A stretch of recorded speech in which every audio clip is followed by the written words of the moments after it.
Commander Vex stared at the holographic display, mandibles clicking with worry. The Galactic Alliance flagship Eternal Light was trapped in the midst of a temporal anomaly, and every attempt to escape had failed spectacularly. Around him, the bridge crew, all members of the most advanced species in the known universe, worked frantically at their stations. "Status report," Vex demanded, his crystalline exoskeleton reflecting the emergency lights. Officer Lorne, the ship's chief science officer, looked up from her console. Her 4 eyes blinked in sequence, a sign of extreme distress among the Kalari. "The anomaly is expanding, Commander. At current rates, it will engulf the entire ship in approximately 27 hours. Our engines cannot generate sufficient power to break free of the gravimetric forces." Vex's secondary heart began to beat faster. "Options? We've exhausted all standard protocols," replied Engineer Mock, his gelatinous form rippling with agitation. "The quantum drive is offline. Communications are blocked. We cannot even send a distress signal." The bridge fell silent.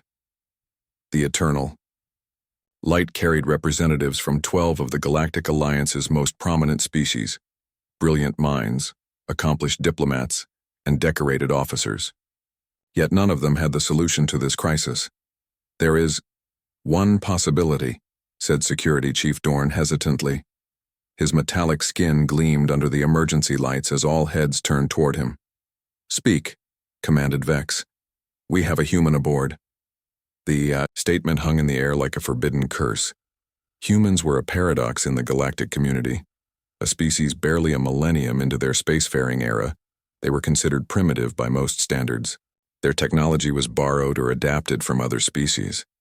Their biology was unremarkable. No telepathy, no exceptional strength, no extended lifespan. Yet they had a reputation that followed them across the stars. Humans could solve problems that no other species could. Where logical, methodical approaches failed, humans somehow succeeded through what most species considered madness. "Absolutely not," said Lorne. "Turning to a human would violate protocol." "We've tried protocol," Mock countered. "Protocol has failed." Vex tapped his claws against the command chair. "This human, what is its designation and function aboard?" Dorn consulted his terminal. "Jack, maintenance technician, lowest clearance level. He was brought aboard at the last starbase to repair some of the older mechanical systems that our engineers find challenging." "Challenging?" asked Vex. "Humans still understand mechanical principles that we've long since automated and forgotten," explained Mock. "Some of our legacy systems require their peculiar intuition." Vex made a decision. "Bring this human to the bridge." 20 minutes later, the bridge doors slid open. Jack stood there, looking distinctly out of place among the alien officers. He was of average height for his species, with dark hair and eyes that darted around, taking in everything. His maintenance jumpsuit was stained with various fluids, and a tool belt hung loosely around his waist. "You wanted to see me, Commander?" Jack asked, his voice steady despite the obvious tension on the bridge. "Yes, human. We face a crisis beyond our capabilities." Vex gestured to the view screen showing the swirling temporal anomaly. "Your species has a reputation for unorthodox solutions. I am officially requesting your assistance." Jack stepped forward, studying the display. The crew watched with a mixture of hope and skepticism as the human observed what the greatest minds of the galaxy had failed to overcome. "Interesting," he finally said. "I think I've seen something like this before." "Impossible," Lorne interjected. "This type of quantum temporal anomaly has never been documented in human space." Jack smiled slightly. "Not in space, no, but we've created similar phenomena in our particle accelerators. On a much smaller scale, of course."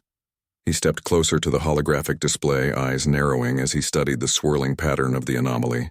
"Your ship is caught in what we might call a temporal eddy. Think of it like a whirlpool in time. The more you struggle against it, the stronger it pulls."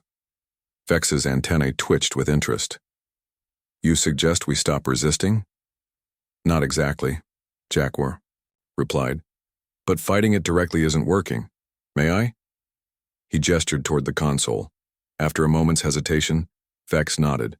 The human's fingers danced across the alien interface with surprising dexterity. The crew exchanged glances. Most species required neural adapters to operate devices designed for physiologies different from their own. There, Jack said, pointing to a section of the anomaly. See that pattern? It's rhythmic. The temporal. Distortion isn't constant, it pulses. Lauren leaned forward, her four eyes widening. He's right, how did we miss this? Because you're looking for a scientific solution, Jack explained. You're seeing the mathematics, the physics. I'm seeing a beat, a rhythm. He tapped his fingers against the console, matching the pulsation of the anomaly. What does this mean for our escape? Vex demanded. It means we might be able to sync with it instead of fighting against it. Jack turned to Engineer Mock. Your quantum drive, it operates by folding spacetime, right? The gelatinous engineer rippled affirmatively. Correct, but it's offline. The anomaly has disrupted the calibration. We don't need it to fold space, Jack said. We need it to match the frequency of the anomaly and create a counter-rhythm. Mock's translucent form clouded with doubt. That would require reprogramming the drive's fundamental operating parameters. It wasn't designed for that. And that's exactly why it might work, Jack insisted. Look, in human music, sometimes you create harmony not by playing the same notes as everyone else, but by playing complementary ones. What if we tune the drive to create a temporal harmony with the anomaly? The concept was so alien to the crew that they stared at him in silence. Finally, Vex spoke. Explain what you would need to attempt this harmony. Jack outlined his plan.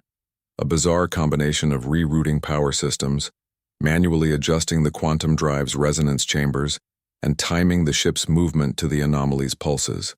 It violated at least 7 safety protocols and had never been tested in any simulation. This is madness, Lorne protested.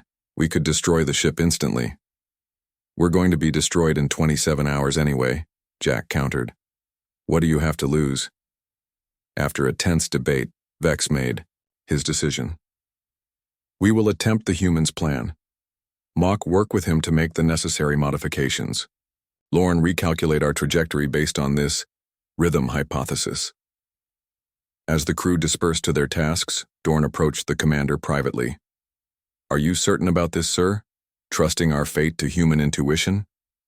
Vex watched as Jack excitedly explained his concept to the skeptical engineers. In my 3 centuries of service, I've learned one truth about humans, Dorn. They succeed precisely because they don't understand why they shouldn't try. The next 12 hours transformed the eternal light into a hive of frenetic activity. Jack moved through the ship with boundless energy, directing crews, rewiring systems, and explaining concepts that sounded more like poetry than science to the bewildered alien technicians. In engineering, Mock watched with a mixture of horror and fascination as Jack physically disconnected safety regulators from the quantum drive. This violates every principle of drive maintenance, the engineer protested as Jack wedged himself into a maintenance tube, manual spanner in hand. Sometimes you have to break the rules to make something new, Jack replied, his voice echoing metallically from inside the tube.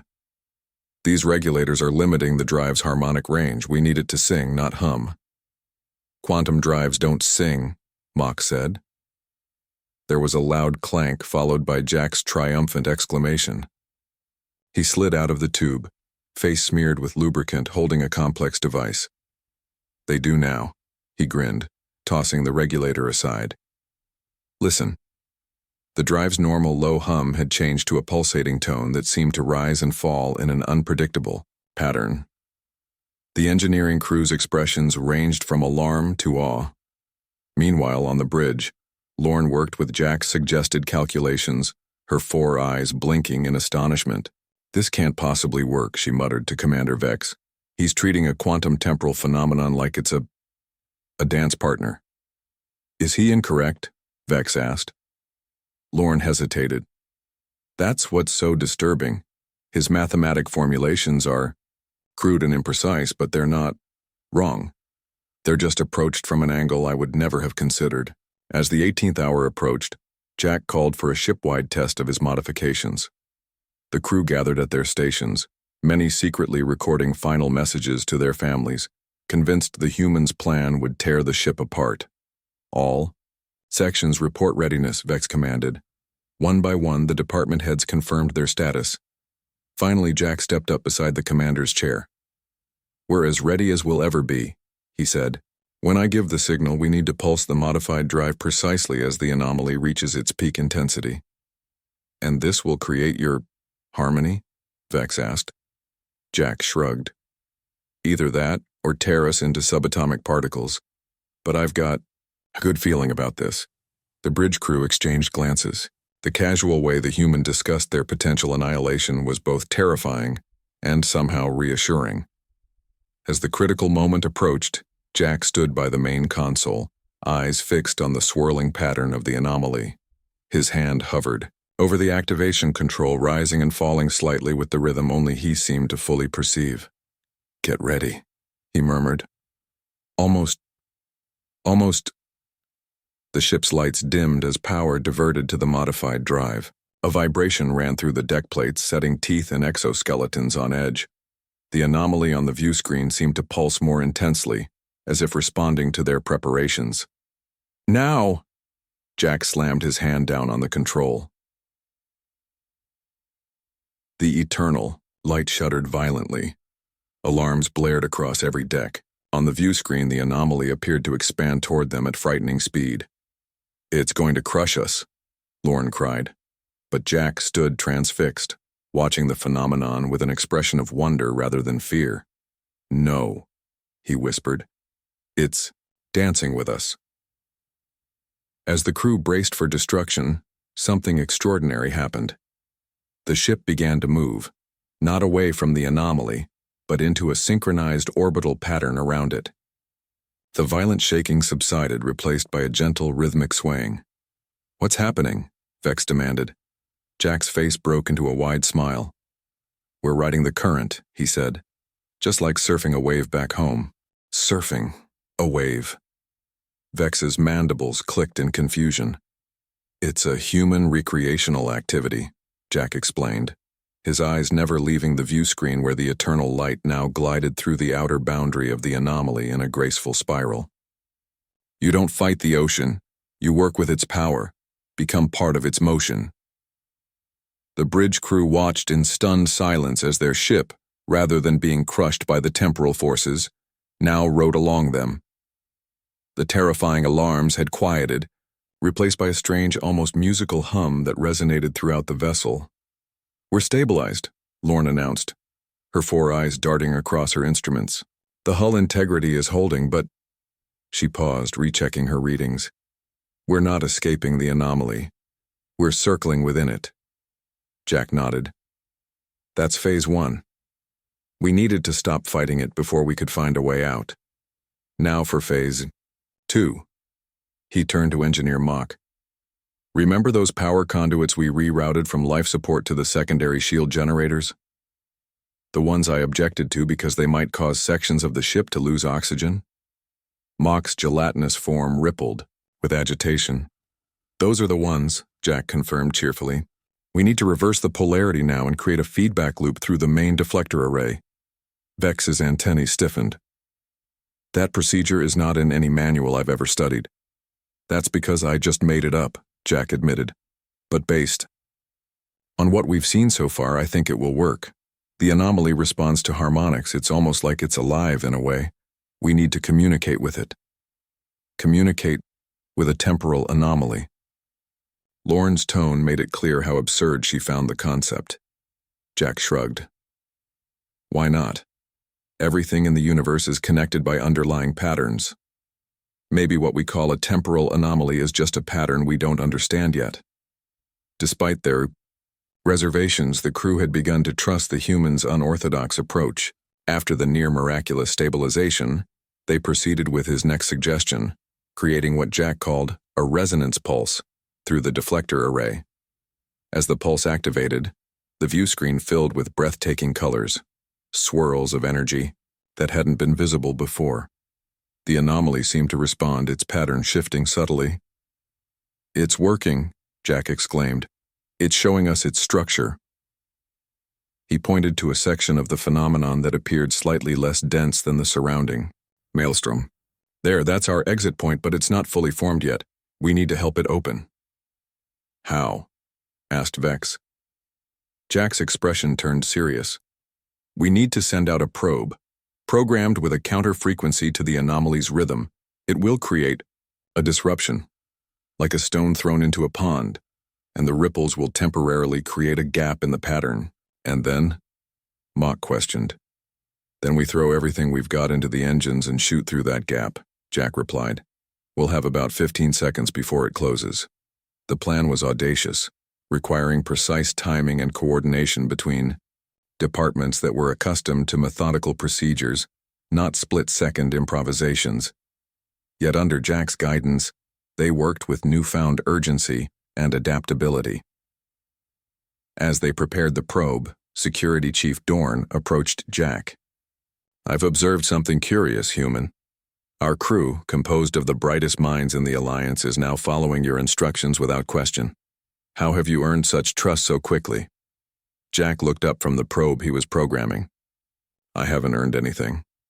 You're all just desperate enough to try something crazy. He grinned. That's where humans excel. When logic fails, we leap into the unknown and somehow find solid ground. An unusual evolutionary strategy, Dorney remarked, but an effective one, Jack replied, finishing the probe's programming. We're ready. The probe streaked away from the eternal light, a tiny silver projectile against the swirling chaos of the anomaly. The bridge crew held their collective breath as it penetrated deeper into the phenomenon, transmitting data until its signal began to break up.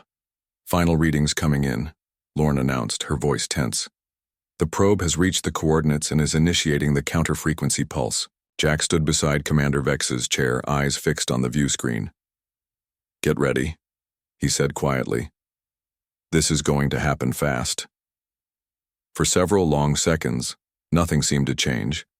Then, without warning, the anomaly shuddered. A ripple spread, outward from where the probe had disappeared, and at its center a dark gap began to form, a tunnel through the chaotic energy. There's our door, Jack shouted. Full power to engines, now! Vex didn't hesitate. All power to propulsion. Helm, set course through that opening. The eternal light surged forward, drives screaming as they channeled more energy than they were designed to handle. The ship shuddered violently as it approached the gap, which was already beginning to close. We're not going to make it, Mock warned, his gelatinous form rippling with anxiety. The aperture is closing too quickly. We need more speed, Jack insisted, looking around desperately. His eyes fell on the auxiliary systems panel. The emergency plasma vents. We can use them as makeshift thrusters. Lorne's four eyes widened in alarm. That would violate every safety protocol in the manual. Exactly why it will work, Jack replied, already moving to the engineering station. The anomaly responds to the unexpected. It's how we've gotten this far. Without waiting for permission, he rerouted command functions and activated the emergency plasma vents along the ship's rear sections. Jets of superheated plasma erupted into space, giving the ship a brutal but effective push forward. The eternal light shot toward the rapidly shrinking gap like a bullet. Warning lights flashed across every console as the ship's structural integrity was tested to its limits. Crew members clung to their stations as the artificial gravity fluctuated wildly. Brace for transition, Vex ordered. The ship plunged into the gap just as it began its final collapse. For 3 terrifying seconds, the view screen showed nothing but chaotic energy swirling around them. The hull groaned under impossible stresses. Several systems overloaded in cascading failures, plunging sections of the ship into darkness.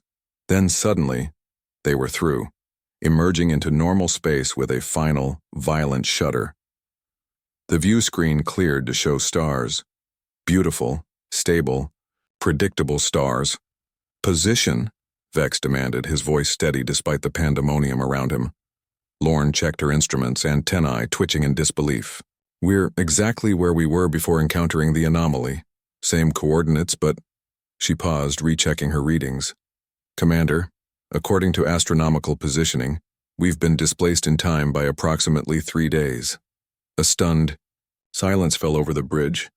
broken only by the sounds of damaged systems and emergency repairs. 3 days, Vex mused. We lost 3 days, but saved the ship. Jack slumped against a console, exhaustion finally catching up with him. Better than losing everything, he said with a weak smile. As emergency teams worked to stabilize the damaged vessel, word of their escape spread through the ship. Crew members who had expected to perish now found themselves alive, their salvation attributed to the unorthodox methods of a single human maintenance technician. Commander Vex approached Jack, who was helping repair a damaged console. The Alliance will want a full report on how we escaped the anomaly, the commander said. How should I explain what you did? Jack looked up, grease smeared across his forehead. Tell them we improvised, he said simply. Sometimes that's all you can do. 2 weeks later, the Eternal Light docked at Alliance Central Station, its hull still bearing the scars of its encounter with the temporal anomaly. The ship's arrival caused a sensation, not only because it had been presumed lost, but because of the unprecedented nature of its rescue. In the station's grand conference chamber, the Alliance High Council had assembled to hear firsthand about the incident. Commander Vex stood before the gathered dignitaries, his formal exoskeleton polished to a crystalline shine. And so, through methods that defied conventional protocol, we were able to escape the anomaly with minimal casualties, he concluded, his official report. High Counselor Zell, an ancient being of pure energy contained within an ornate mechanical shell, leaned forward. This report is troubling, Commander. You deliberately violated 17 Alliance safety regulations, disabled critical systems, and placed your faith in the intuition of a maintenance technician. Vex's mandibles clicked once, the Kalari equivalent of clearing one's throat. With respect, Counselor, those violations saved my ship and crew. The situation required adaptive thinking beyond our standard procedures. Where is this human now? Asked another counselor. Engineer Jack is aboard the station, awaiting your judgment, Vex replied. A murmur ran through the assembly. It was unprecedented for a non-officer, let alone a human, to be called before the High Council. Minutes later, Jack was escorted into the chamber. He had traded his stained maintenance jumpsuit for a clean Alliance uniform, though he still looked distinctly out of place among the gathered alien dignitaries. Human Jack, intoned High Counselor Zell, your actions aboard the Eternal Light have raised serious questions about our protocols and procedures. Jack shifted uncomfortably. I just did what needed doing, sir. Counselor. You modified critical systems without authorization, bypassed safety measures and implemented solutions based on concepts like rhythm and dance, rather than established scientific principles. Yes, Jack admitted, because those principles weren't working. The council chamber fell silent at his bluntness. Even Commander Vex tensed, fearing the human had overstepped. To everyone's surprise, Counselor Zell's mechanical shell vibrated, the energy being's equivalent of laughter. Precisely the answer I expected from a human, direct and unapologetic. Another counselor spoke up, her voice melodious and flowing like water. What interests us is not that you broke the rules, human Jack, but that you succeeded by breaking them. This suggests a flaw in our approach to crises. Jack relaxed slightly. Permission to speak freely? Granted, said Zell. The Alliance builds amazing technology and develops incredible scientific theories, Jack began.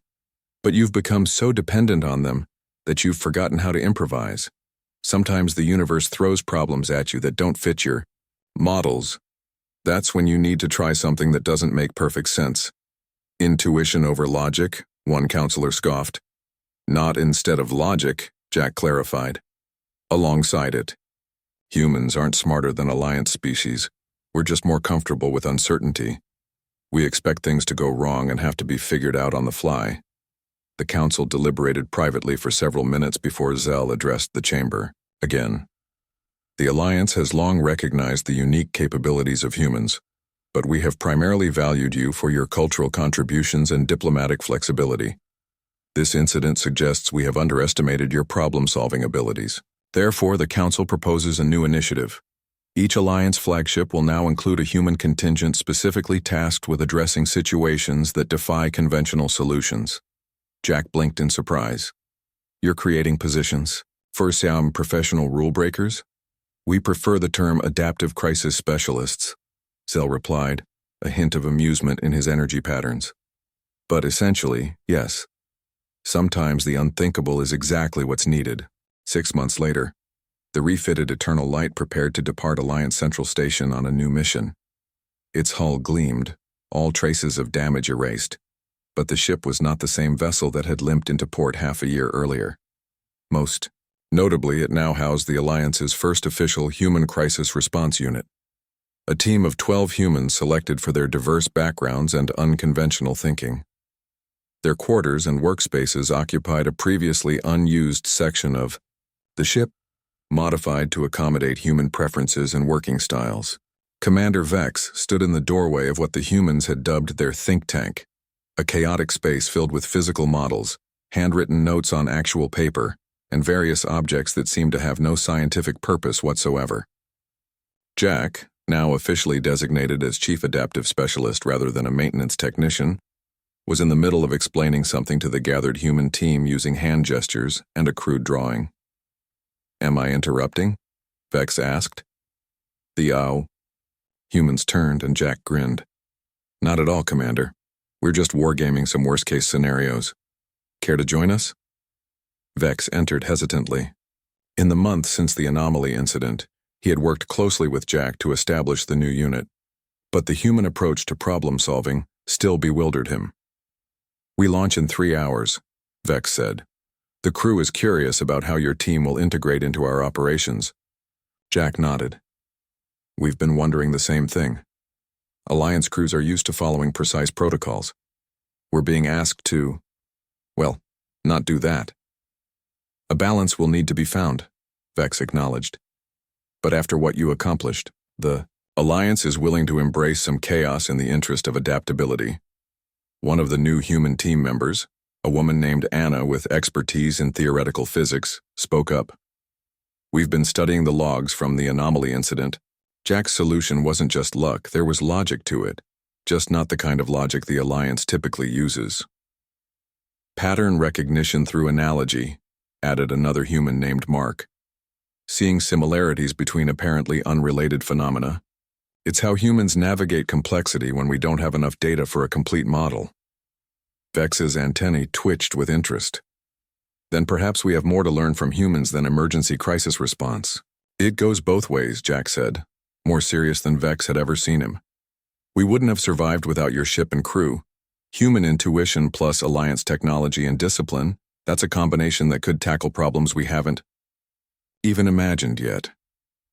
Later, as the Eternal Light broke orbit and accelerated toward its next mission, Vex stood on the bridge with Jack beside him.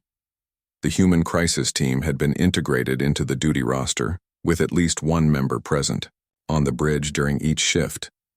The Alliance has existed for millennia, Vex said quietly. We've encountered and overcome countless challenges, yet it took being trapped with no way out to make us turn to the unthinkable. Humans? Jack asked with a smile. Change, Vex corrected him. We had grown too comfortable with our certainties. As if on cue, the ship's sensors detected an unusual energy signature in their path. Not dangerous, but unexplained. In the past, standard procedure would have been to avoid it and send automated probes to collect data from a safe distance. Instead, Vex looked at Jack. What do you think, Chief Adaptive Specialist, worth investigating directly? Jack studied the readings, then smiled. Absolutely. After all, Commander, the universe is full of mysteries that don't fit into neat categories. Indeed, Vex agreed, giving the order to adjust course toward the phenomenon. And now we are better equipped to face them. The Eternal Light altered its trajectory, heading not away from the unknown but directly toward it. A fitting metaphor for the new philosophy that now guided the Alliance. In turning to what they had once considered unthinkable, they had discovered not just a solution to a crisis, but a new way forward into the future. The end.